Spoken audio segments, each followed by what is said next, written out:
Dawn, I promise, you'll never forget this weekend. Yes, sir. These memories are gonna last a lifetime. Mm-hmm. Am I gonna have to shoot anything? It's a hunting trip, Dawn. Shooting is strongly encouraged. Not quite. What? Perfect. It's gonna rain the whole weekend, isn't it? Please just take the damn picture. Hey, language. Did you want to get a picture of me or what? I will never forget this weekend, Dad. That's the spirit. Come on already. Smile, Dawn. Okay, got it. I'm gonna take some pictures, okay? Just be careful. That camera's older than you are.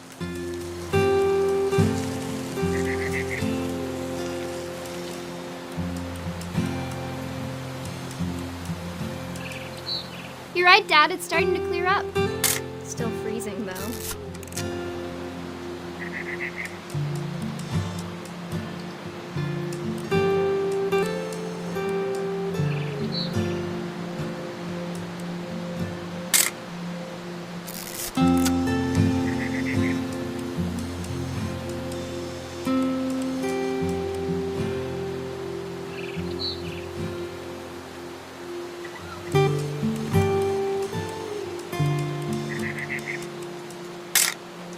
Aw.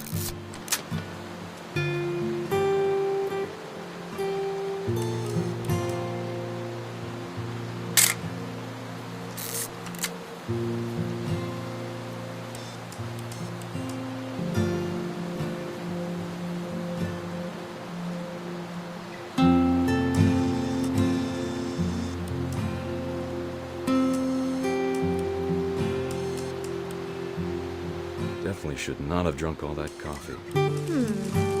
Hold still. Hey! That's a keeper. I'm just saying, I'm not always gonna be here, Dawn. You'll need to remember this stuff, if you want to survive. I'll be fine, Dad. You know who else thought he was gonna be fine? Some guy who died. Dawn, I'm being serious. I know, Dad. You're always serious. Doesn't being out here make you want to chill out? Well, to tell you the truth, I haven't been out here in 20 years.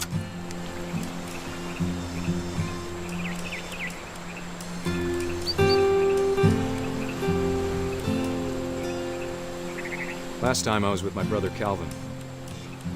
Man, that was a great trip. Your grandpa's Fen taught us how to fish. Dawn, don't you think you could find something more interesting to photograph? We found an old logging trail with deer everywhere. Dad! Good eyes, Dawn.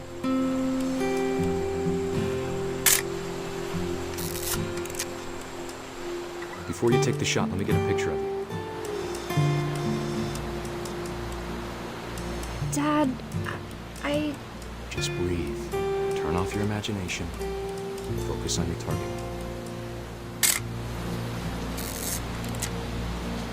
Let me get behind you. Do I have to do this? Dawn, you don't have to do anything. But if you want to survive, you'll need to be strong. Great shot, Dawn!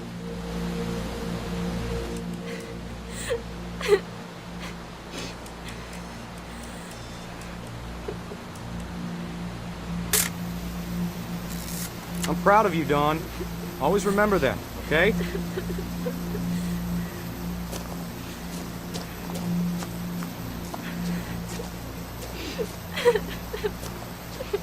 Sorry, Dawn, just gotta reset the timer.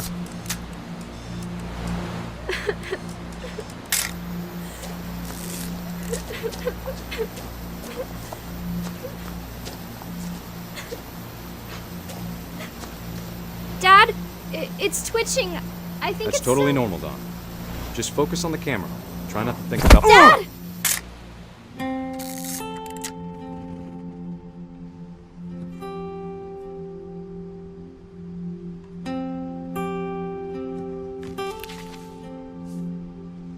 Of all these stories, that's the one I wish most that my mom had told me.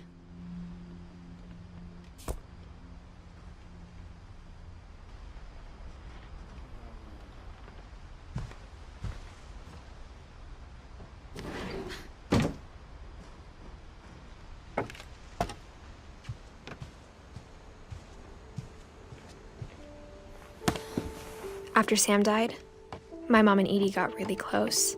They'd both lost a lot.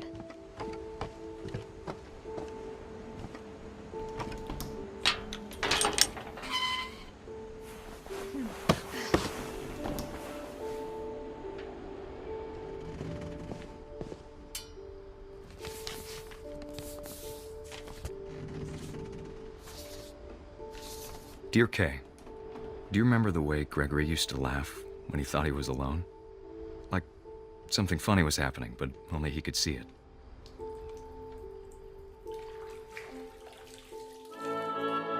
I think he saw things the rest of us don't.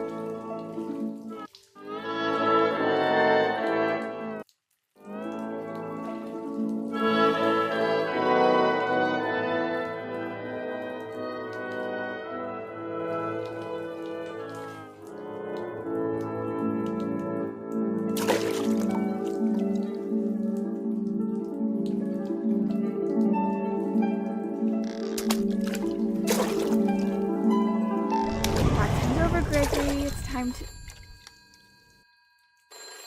Hold on, sweetie. Hello? Sam, I told you I don't want to talk right now.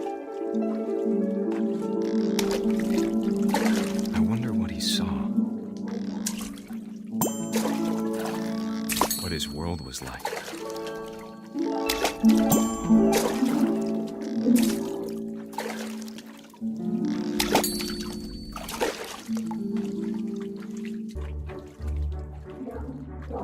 He reminded me so much of Calvin. Lost in his imagination. Whatever it was, he saw.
It sure made him happy.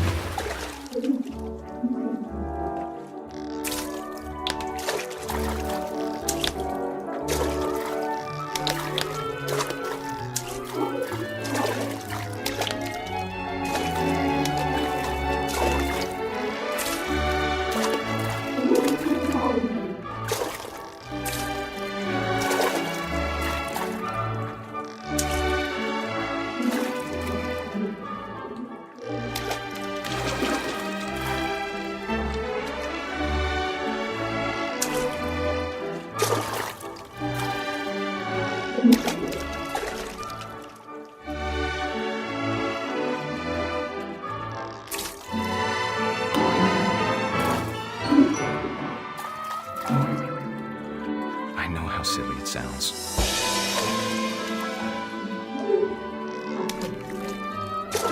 That I worried about a baby being too happy. But I could feel him slipping away. Sorry about that, Gregory. I know you did everything you could. Maybe if I hadn't called that night. Damn it. Hold on, I don't want Gregory to hear this.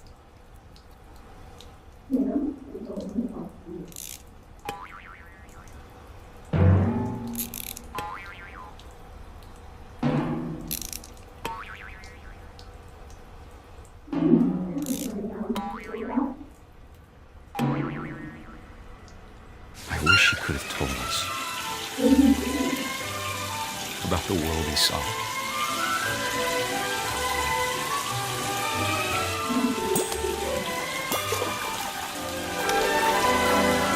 There's so much I don't understand about Gregory,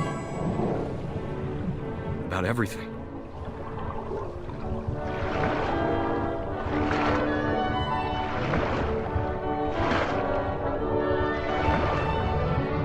I know what happened wasn't your fault.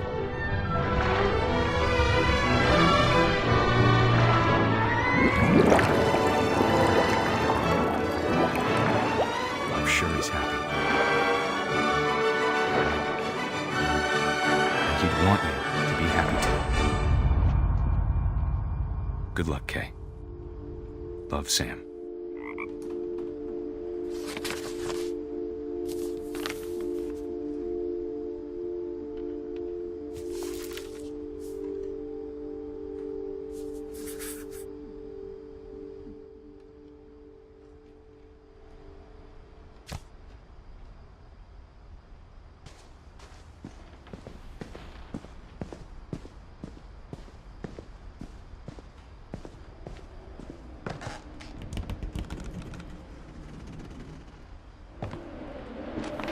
My mom moved up to the loft after her brothers died.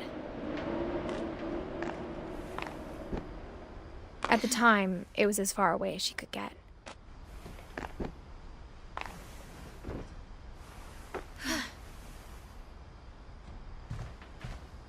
I can't imagine what it was like for her to lose 2 sons after she'd already lost 2 brothers.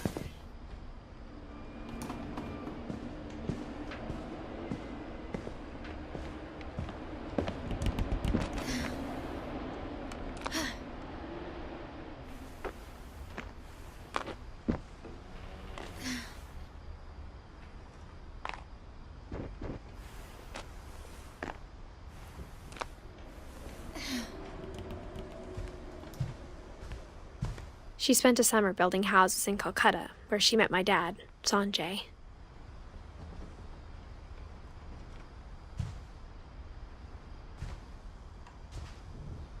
My mom moved to India a week after graduation and got a job teaching English. Louis was born a year later.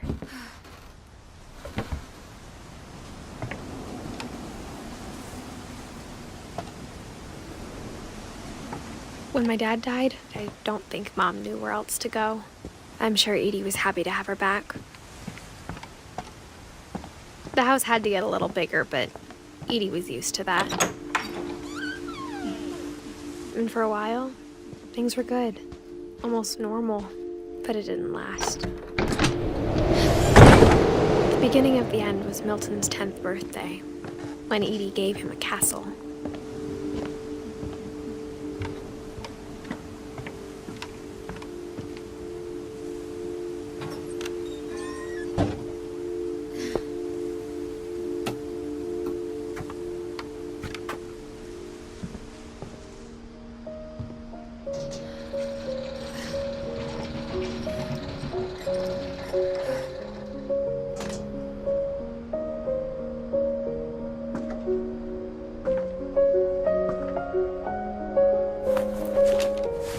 Milton Finch in The Magic Paintbrush.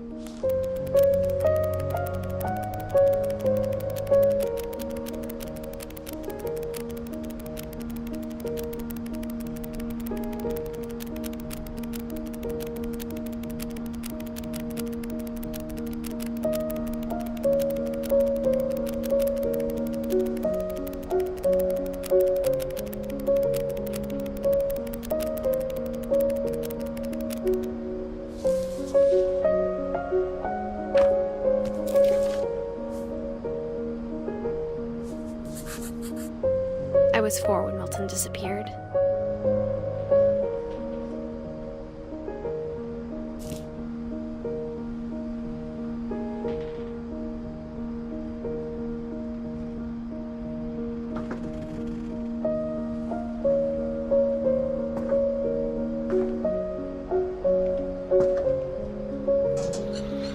Mom spent months searching for my brother.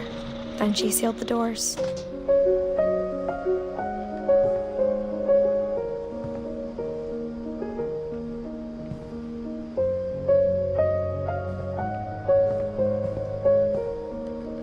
Whatever Milton had found in the house, Mom didn't want it getting out.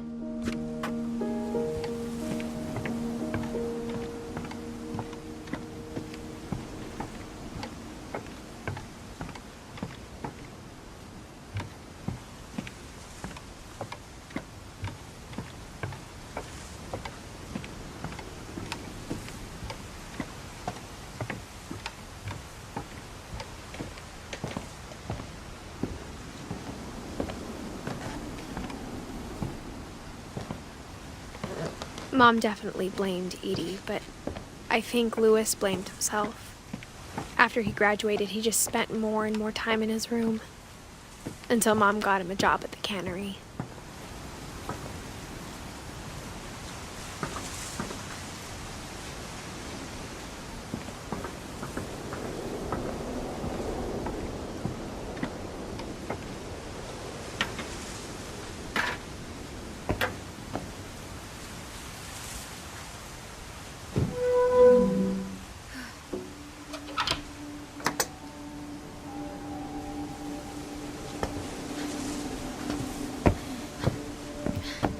Louis's room smelled very, very familiar.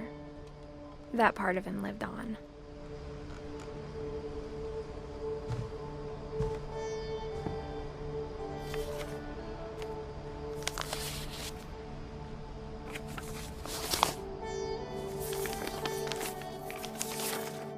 Dear Mrs. Finch, as Louis's psychiatrist, I can understand your desire for an explanation. As I see it, the trouble began in January, shortly after we convinced your son to seek treatment for substance abuse. Newly sober, I believe Louis first noticed the monotony of his daily life.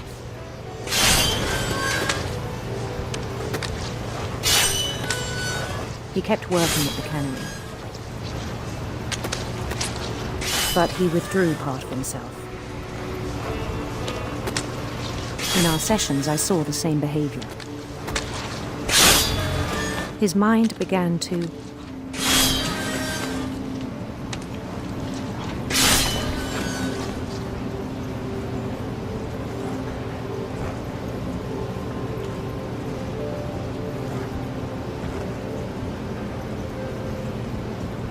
wander.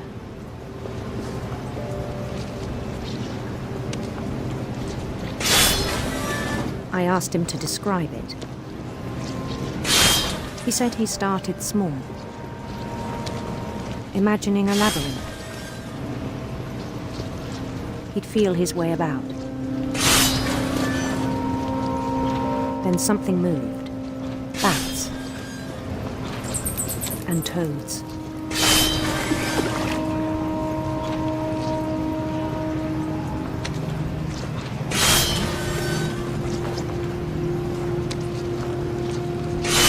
And things that have not names. He knew it was all in his head. But he took it very seriously. I had hoped he'd find himself.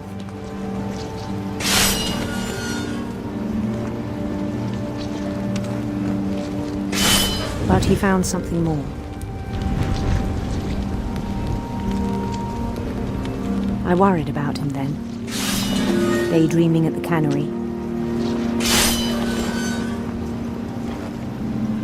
I spoke with his boss, but he said Louis had become a model employee. Methodical, tireless, focused. Like a whole new Louis. So I let him go on.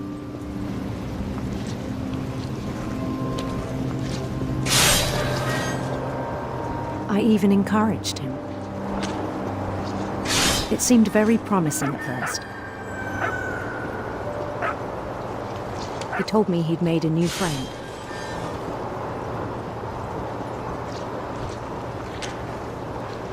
On the edge of a city he named Louis Topia. He built the city up slowly, brick by brick.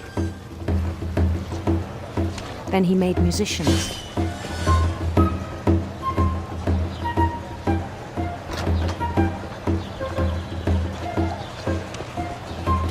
And songs for them to play.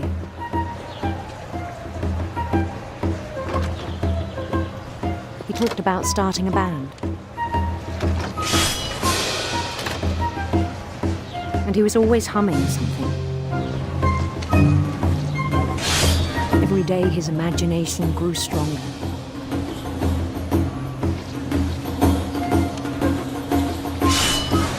He no longer spoke at the cannery. But his chopping was as reliable as ever. Then one day it struck him that all the cheering crowds, even the stones under his feet, were all in his imagination, so he could do whatever he wished.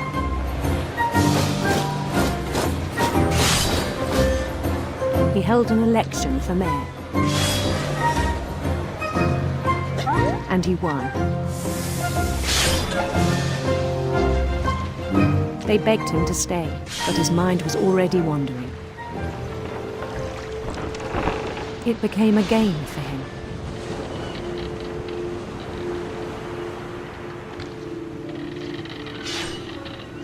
He'd conquer a city, then immediately push on. New Louisville.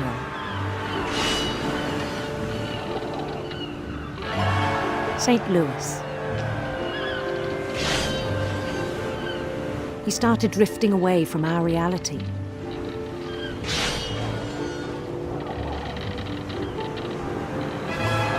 Minneapolis, until one day he forgot to go home from the cannery. Even as his mother pleaded with him, part of Louis kept sailing on.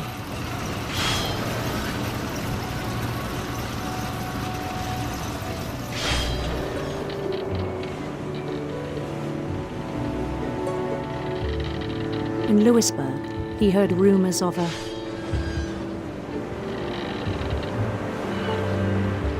beautiful prince.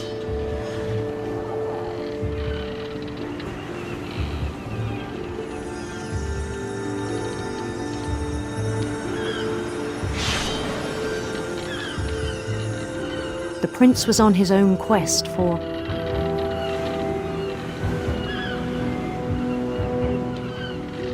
radiant rainbows.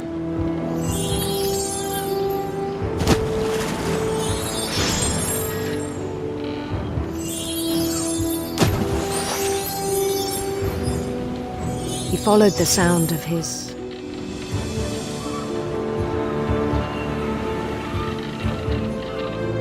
silver harp.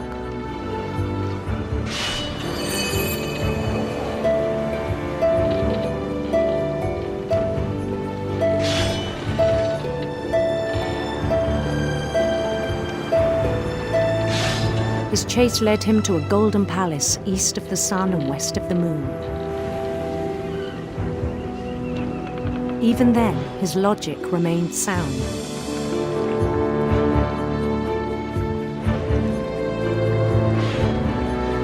He knew the world was all in his imagination.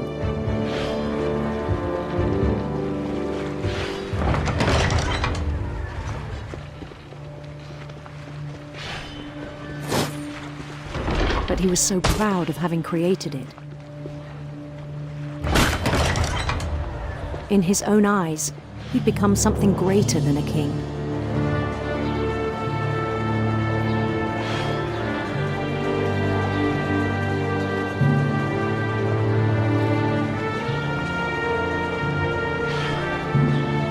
For someone who'd never known success in the real world, I think it was overwhelming. And then it struck him that the real Louis was not the one chopping salmon, but the one climbing the steps of a golden palace.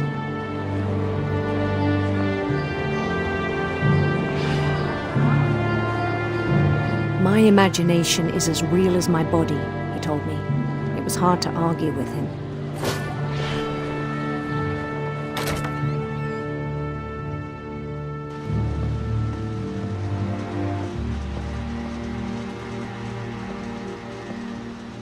began to forget the world we know.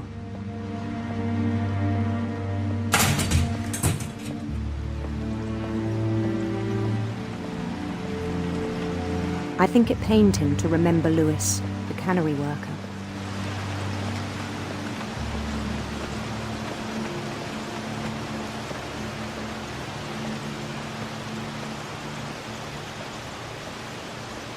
He began to despise the man with a royal contempt.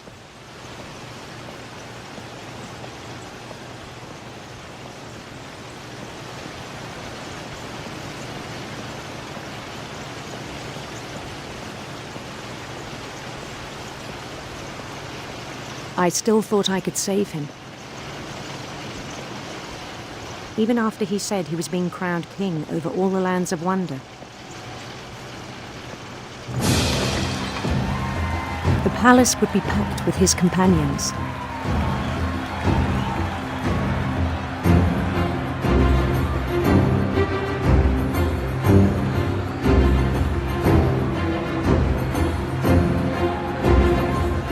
Including the wise Calico who'd insisted on inviting him.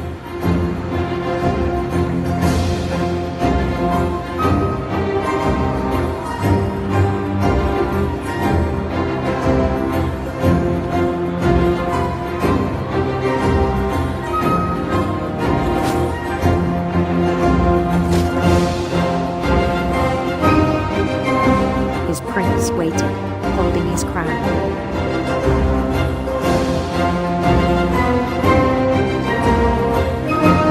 There was only one thing left to do.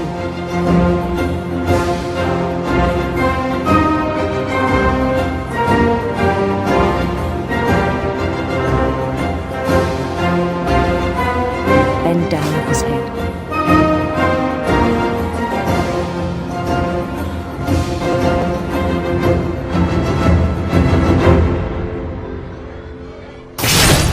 And the rest I think you know.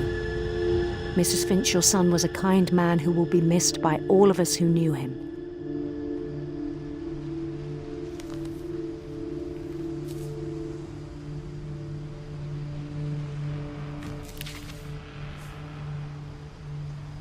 My brother was really cool.